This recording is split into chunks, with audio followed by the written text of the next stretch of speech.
Aitah for calling the cops on my brother and ruining his wedding. I am posting this on my anonymous account because I am uncertain about who in my family monitors my personal Reddit. Recently, I have been overwhelmed by considerable stress stemming from my family, and although I do not wish to sever ties, I am seriously contemplating it. Before making any definitive choices, I would like to gather some external opinions on whether I have gone too far. My wife believes I have not, so here is my story. I am a 28-year-old man, the middle child. My younger brother, Garrett, 23 years old, has always been perceived as the baby of the family. My sister, Heather, 30 years old, would likely agree but does not think it is that significant. However, to me, the favoritism has been glaringly obvious. A notable instance that comes to mind is when Garrett was involved in a car accident and our parents purchased him a new car. I do not believe they would have done the same for me or my sister. Typically, I let these matters go to maintain harmony, but this time, I decided to stand my ground. Growing up, Garrett would frequently borrow items and either not return them or damage them, with our parents remaining indifferent to his actions. However, if I borrowed anything from him, he would throw a tantrum, and our parents would side with him and punish me. As we matured, things improved slightly, but these occurrences still happened occasionally, and I accepted not reclaiming my belongings. Recently, Garrett became engaged to his fiancée, Monica, 24 years old. They have been planning their wedding for approximately 8 months, and despite a tight budget, it appeared that it would be quite lovely. 2 weeks before the wedding, Garrett inquired about my attire since I was part of the wedding. I mentioned that I intended to wear the tuxedo from my own wedding, black tie dress code. He then requested to borrow it. I was quite irritated, given that it was only 2 weeks before the wedding, and it was custom-tailored to my measurements, meaning it would not fit him well at all. We engaged in an argument that lasted around an hour, and he stormed out in anger. Subsequently, my mother called, urging me to allow him to use it for just 1 day. I became increasingly frustrated, not only because he was being unreasonable, but also because I did not trust him to handle my 5,000 tuxedo responsibly, especially with the potential for intoxication. Eventually, I hung up on her and began ignoring her texts. 2 days before the wedding, I went to retrieve my tuxedo, only to find it missing. I asked my wife, who confirmed she had not touched it. We spent hours searching the house with no success. She then revealed that Monica had visited to assist with wedding preparations similar to what she had done for our wedding. I immediately realized what had transpired. When I called Garrett, he did not deny it. He claimed I was being selfish and told me to calm down after all. It was just a piece of clothing. He then hung up and blocked my number. I reached out to my parents to inform them of the situation, and they were already aware. They mistakenly believed I had changed my mind about lending it to him. Enraged, I demanded they compel Garrett to return it. They suggested I think of the family and stop behaving childishly. I asserted that they needed to act like parents and discipline him, or I would handle it myself. They became upset and tried to guilt me into backing down, but I refused. I told them they had until the morning of the wedding, or there would be consequences. They essentially said I should either rent a tuxedo or not attend at all. At that point, I had reached my limit and took action. That morning, I reported my tuxedo as stolen to the police. Since its value exceeded $5,000, it qualified as a felony. I informed the police of the precise location where Garrett and the groomsmen were preparing. When I arrived, I found Garrett already wearing my tuxedo, which looked baggy and unflattering. After about 10 minutes of uncomfortable silence, Mike, my brother-in-law, inquired about my tuxedo. I pointed at Garrett, who looked perplexed but did not speak up. Shortly thereafter, there was a knock at the door. 2 police officers stood there. Garrett quickly grasped the situation. He began shouting at me, but the officers swiftly silenced him. They asked if I could provide proof that the tuxedo belonged to me, prompting me to direct them to check the waistband and the inner pocket of the jacket. Garrett attempted to step back, but the officers stopped him and forced him to open the jacket, revealing my name embroidered within. The officers then asked if I wished to pursue charges. I addressed Garrett, asking, "Are you going to give it back?" He replied, "How am I supposed to find a new tuxedo 2 hours before the wedding?" "No," I calmly responded. "Don't worry, there will not be a wedding today," and informed the officers that I wished to file charges. He was arrested, losing control and screaming while lunging at me before the officers restrained him. The rest of the family emerged from the house to witness the chaos, and everything spiraled out of control. My father and Mike pleaded with me to relent, but I explained that I had offered them enough chances. Garrett was taken away, and the wedding was entirely ruined. I spent the remainder of the day with my wife while my phone bombarded me with messages and calls from Monica, my parents, and even Heather.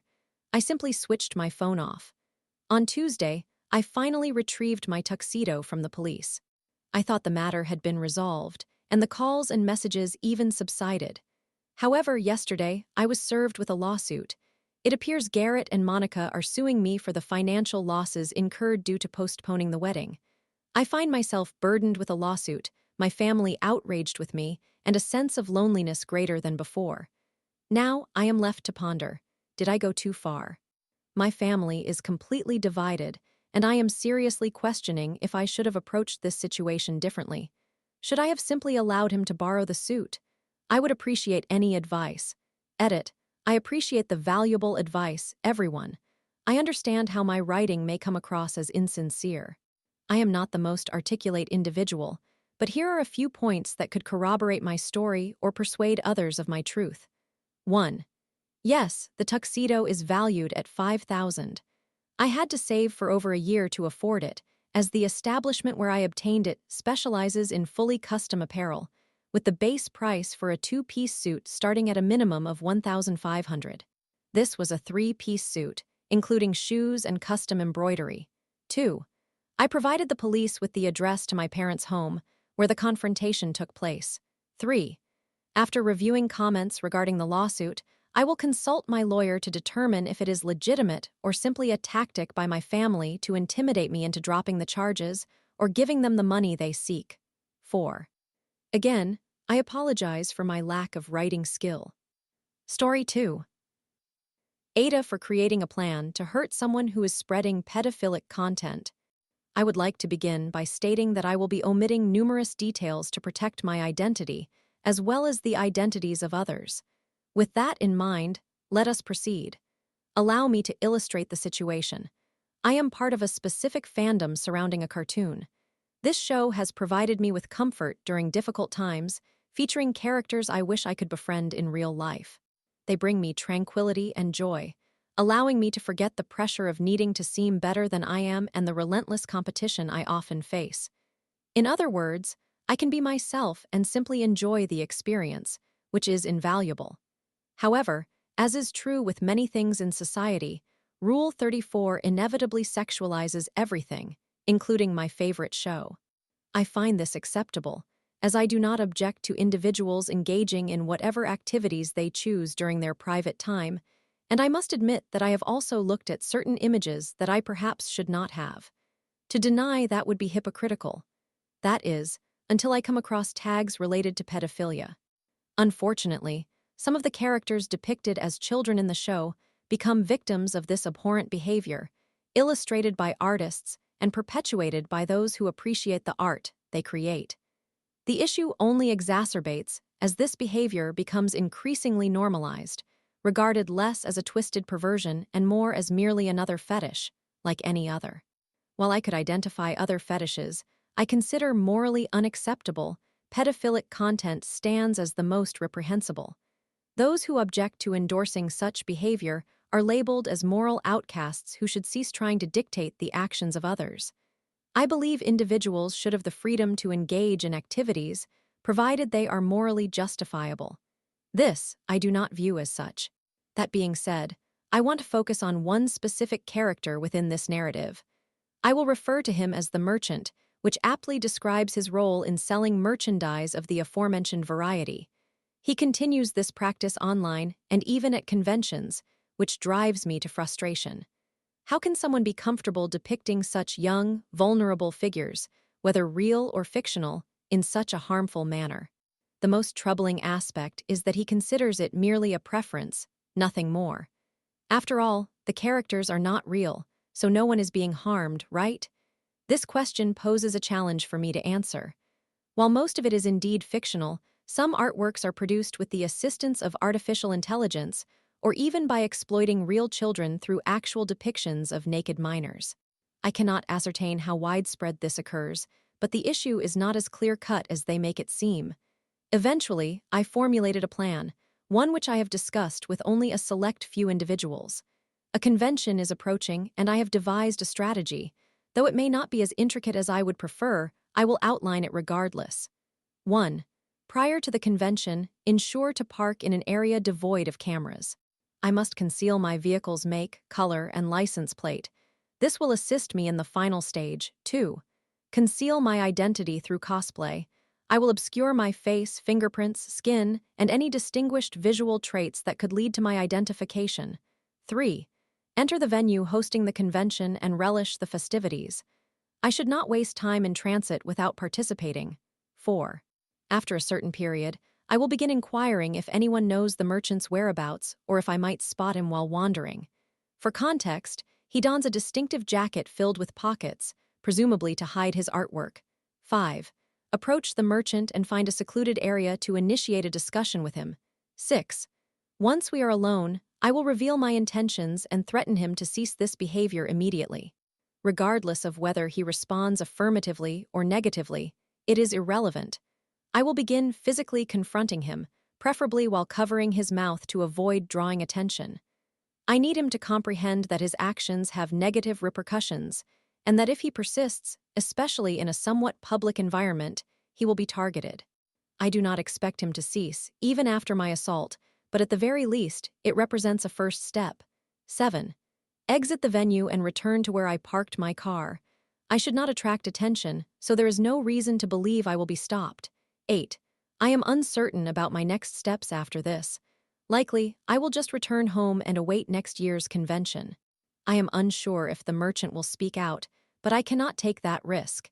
Even with my identity concealed, I must take every precaution to avoid incarceration. As I previously mentioned, I shared this plan with a few individuals who had varied responses. Most found it humorous since they believed I was joking. Others thought it would be quite memorable for many years within the fandom if it were to occur. One even suggested recording the encounter, but I declined, as that could threaten my identity.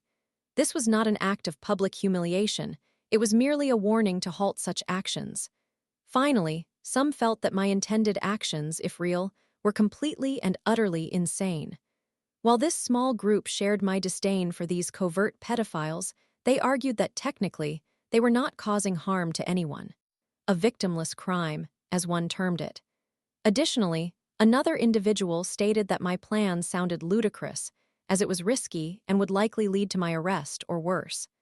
Lastly, they indicated that such actions might even jeopardize the convention itself, given that other incidents of negative media coverage had previously complicated the process of securing venues.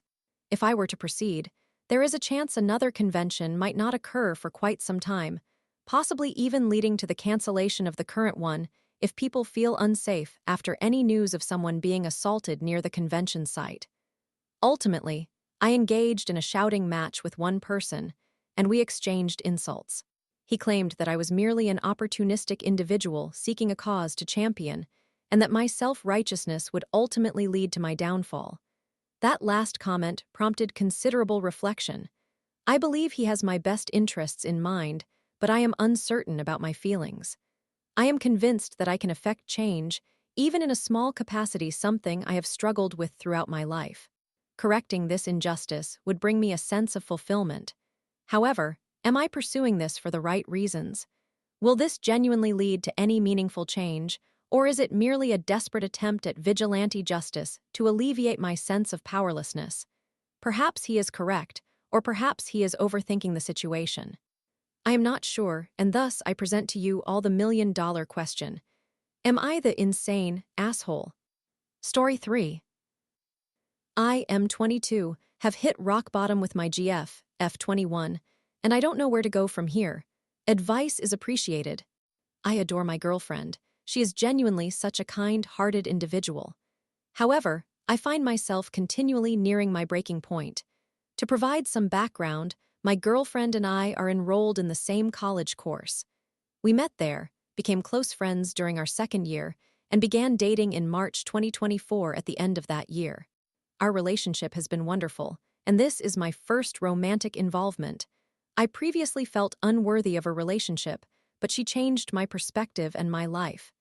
As I mentioned in my previous post, things have not been going well lately. I cannot envision my life with anyone else. She is my best friend and my soulmate, and I am holding on as tightly as I can. My last entry delved into some issues we've encountered, primarily revolving around my failure to discuss the future sufficiently. I tended to avoid the topic, but when we did address it, it often led to arguments, causing me to be pushed away. Since then, I have attempted to move past it. I now bring up future plans more often and share my thoughts, even if the conversations do not yield positive results. This approach helped somewhat for a while. This week, I took her to Barcelona. It was a significant step for us. Our trip represented a major milestone, since we had discussed traveling for quite some time. She has limited travel experience and has had negative encounters, which has made her apprehensive about traveling. Being more experienced, I did my utmost to provide her with a smooth and stress-free experience to demonstrate that traveling can be enjoyable and easily manageable. I succeeded. She mentioned that she didn't feel a single ounce of stress and had a fantastic time. I was extremely happy to share this experience with her, and for the first time in a while, started to feel hopeful again. Unfortunately, this feeling didn't last long. Just before our flight home, an old friend of hers announced her engagement, which has triggered many arguments in the past, as numerous friends of hers have gotten engaged around the age of 21. During the trip home, she kept raising her ring finger, sighing and asking when we were going to get married. I have shared my views on this matter. I believe marriage should occur later in life, approximately at 25, which I have mentioned several times, although I still feel that age is somewhat young. Once we returned home, exhausted and in bed, she immediately broached the topic of engagement, expressing how she believes a long engagement is wonderful, about 5 to 8 years. She cited numerous people she knows who have done the same. Being half asleep, I expressed that I personally do not see the point of a lengthy engagement, as I feel that after 2 or 3 years, I would need to reaffirm my commitment to her. This response did not go over well. She immediately fell silent and turned away. I inquired repeatedly if everything was fine before going to sleep, and she insisted that all was well while refusing to communicate. The following day, she was unusually quiet, barely speaking to me. She returned home to recuperate after our trip.